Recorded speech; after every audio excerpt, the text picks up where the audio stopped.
petit pas d'après. Aujourd'hui, je vous propose le taux vibratoire.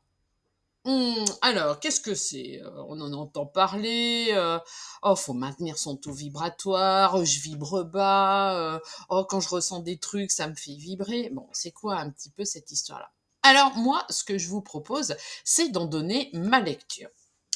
Le taux vibratoire, pour moi, c'est comme, heu, le poste de radio que vous avez. Alors vous allez sur 89 Hertz et du coup, vous allez avoir une ambiance avec, une radio, par exemple, France Culture et vous allez avoir toute, l'ambiance France Culture. Et puis après, vous allez tourner votre bouton, vous allez monter à 91 et là, vous allez avoir une autre ambiance, plus, techno, plus, rap, plus, je sais pas, et vous avez une autre couleur, une autre ambiance avec, tout, ce qui, va venir colorer cette chaîne. Alors aussi bien dans les présentateurs que dans le choix des musiques, que dans le choix, peut-être de la publicité, des émissions et cetera. Et on s'aperçoit que suivant les taux, enfin la fréquence, vibratoire, vous allez découvrir un univers. Eh bien pour moi, pour la faire simple, le taux vibratoire, c'est le taux à laquelle vous vibrez. Et chacun, comme les empreintes digitales, c'est votre empreinte digitale subtile, celle qui va vous donner une fréquence vibratoire sur lequel vous allez avoir tout un circonstanciel de choses. Alors, vous allez vibrer, moi je sais pas, je vous dis n'importe quoi, 125. Allez, à 125, vous allez avoir la personne qui passe et qui vous regarde et qui a envie de communiquer avec vous.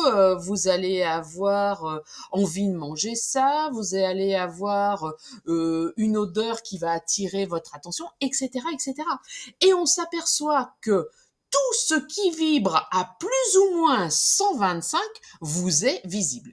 Pour preuve de ce que j'avance. Alors oui, c'est peut-être révolutionnaire, vous me direz, mais non, enfin tout ne vibre pas à 125 parce que je suis à 125. Non, non, non, nous habitons dans le même univers, dans le même circonstanciel, sauf que le fait qu'on soit programmé à 125, notre attention, notre focale va porter une attention particulière sur tout ce qui émet à 125 plus ou moins, hein, entre 120 et 130 par exemple.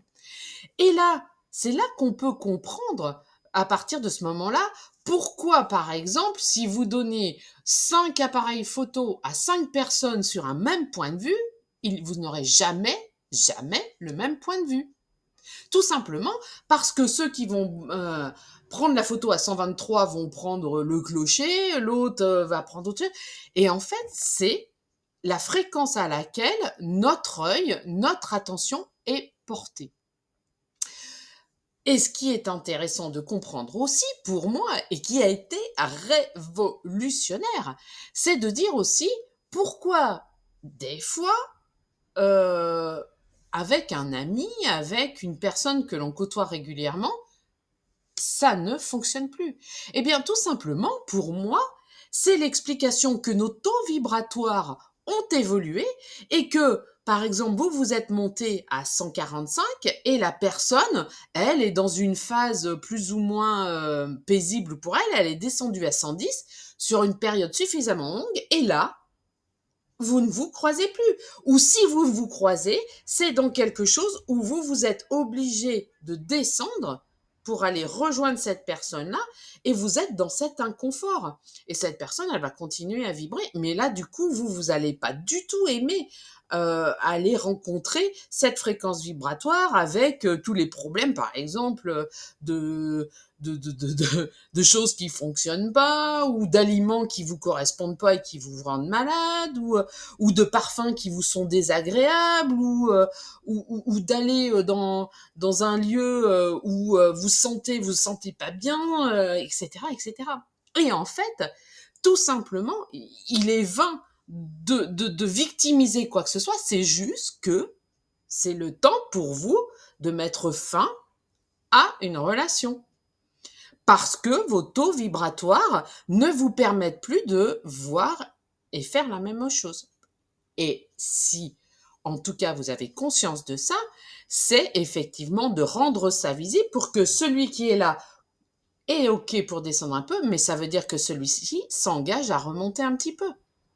Et là, à ce moment-là, on devient des compagnons de route, mais en conscience, où on n'est pas obligé de tirer l'autre toujours pour essayer de l'amener plus haut, parce que nous, cet inconfort ne nous permet pas de vivre la paix que nous sommes.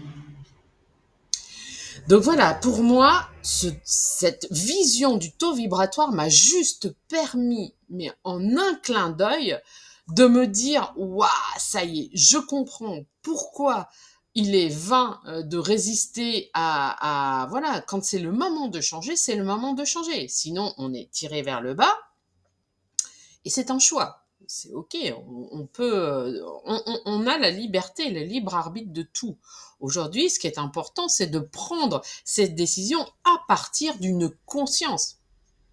Et une fois que tout a été vu, nous pouvons prendre notre décision de façon plus sereine. L'incidence ça a dans notre vie, ça a cette incidence de comprendre aussi que il est bon de temps en temps mesurer si notre environnement nous permet d'être en paix, en joie, en harmonie. Si c'est le cas, maintien du taux vibratoire, c'est OK. Ça ne durera qu'un temps, puisque autant que je le comprenne et autant que je l'ai expérimenté, il est rare, très rare, qu'un taux vibratoire reste figé.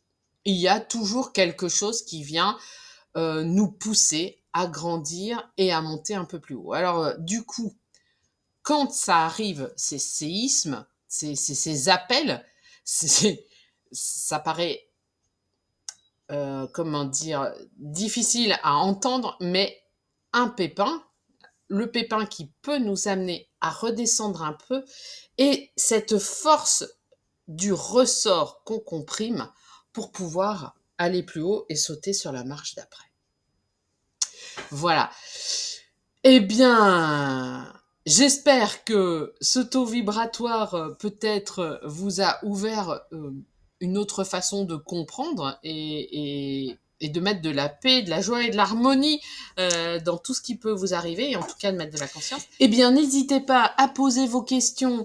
Je me ferai une joie et un plaisir de vous répondre sur la chaîne du Petit Pas d'Affaires.